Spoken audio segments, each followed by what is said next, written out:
Helping out, showing you how to install ESI Grips. First, just put the bar plug in.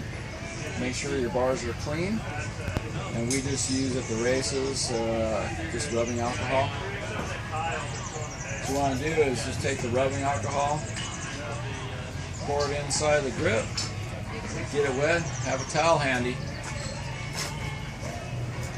And you're going to pour that residual on there. From the opposite side, you're going to pull the grip on. Get started. And if you need to, you can grab the towel, give you a little extra traction as you pull it on. And you just want to make sure that it's all set, perfect up to the edge. And that's it.